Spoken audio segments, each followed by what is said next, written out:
Upo ka muna ate. Ito. Ito yung sinasabi ko, Ate Chen, Ayan. Ayan, yung sinasabi ko, yung Cebu Adventure Tour. Ayan. So, pagkakataon ko rin na ma-explore yung beauty ng Cebu. Oo. Ipakita mo kayo, no? Anong name mo? An. Puko mo na. Puko mo na. An, Yeah. ito yun, oh.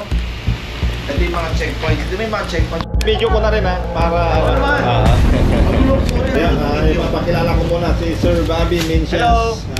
Organizer ng Cebu Adventure Challenge. Yan. So, from Magulo mo nung kakatapos ko lang sa trabaho sa ano. Dalawang itong ginawa ko eh. Kahit din. Remind muna ako nung marami dyan. 51 checkpoints yan. Si Sir, sigurado mapapa-off-road. Yung Marble Cliff, napunta mo yung Marble Cliff? Pagka mataas ang tubig, kung lalaki mas maganda yan. Pero tanong nyo rin sa mga locals din, kung kaya. Pagka kaya, edi magpag-guide kayo para alam niyo yung kasi yung mababaw. Eh siyempre, adventure din, hindi ba naman madali yan. Oo, talaga. Pag basic yan, asa na hirap? May mahirap, hirap muna kayo. Dito lang tayo. Nako, ano bang name dito? Safe Ayan, ano yan? Pagkatayan yan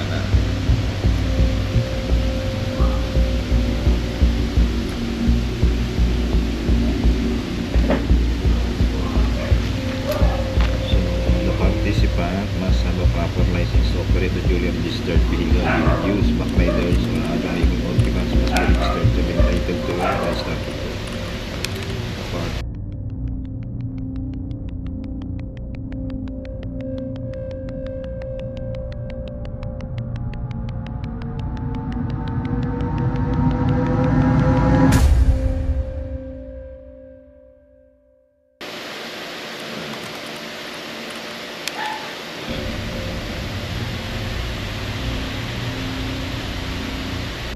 Hindi kami maghihiwalay, di ba?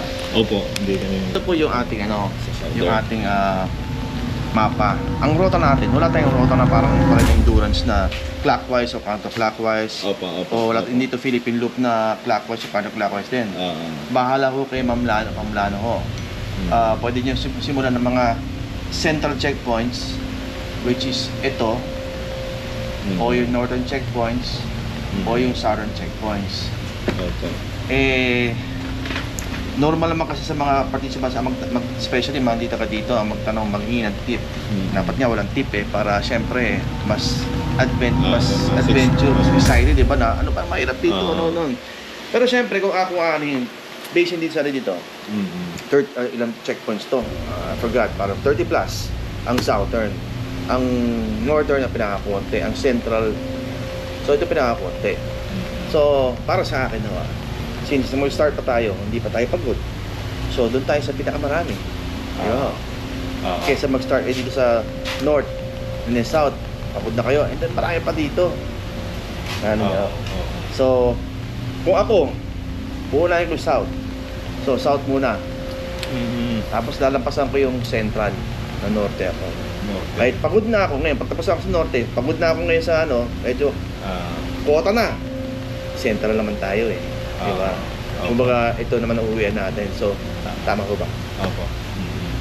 Tip, hindi dapat magbigay tip, pero sharing na lang natin. So, southern checkpoints. So, yan, hawak nyo rin yung mga pana. So, saan kayo magsisimula ho? Lapu-Lapu. Kung southern, May plano kayo tumirang na ngayon? ano po, andito kami ngayon sa may San Fernando po. So, San dito na kami. Fernando, okay.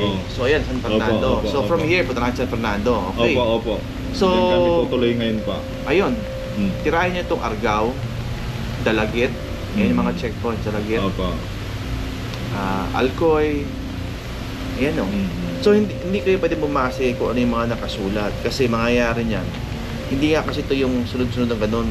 Inano kasi from northern hanggang south yan. Eh, syempre, pag sinabi mong northern area, dito yan, di ba? Opo. Dito, puro ganyan yan. Alukinsan, ito yun. Opo. O Bohol, doon din. Ang susunod Argao, o saan ang Argao? Ito Argao, di ba? Nandito naman yun. So, pag ganon. So, pag ano ako ginawa? Yung bookmark na lang pa. So hindi dapat tayo bumasa dito. Kaya dapat talaga meron kayong maps.me. Always, ano yan, kumbaga requirement talaga sa mga participants yan. Hindi pa pwedeng Opo, opo. Google Map. Mahirap Google din Map, po, gagawin opo. mo. Opo. Babasihan mo ngayon dyan, di ba? Babasihan mo sa mga, Opo. yung sequence niya. Okay, sige ito. Malalampasan mo ngayon dito ngayon. Mm-hmm. Kaya dapat talaga maps.me. Tapos bale ito, check nyo na lang na yan. Kunyari, from San Fernando, ang una nyo dumating, Argao. Mm-hmm. O di, yung Argao ninyo, which is nandito, o yun, check nyo.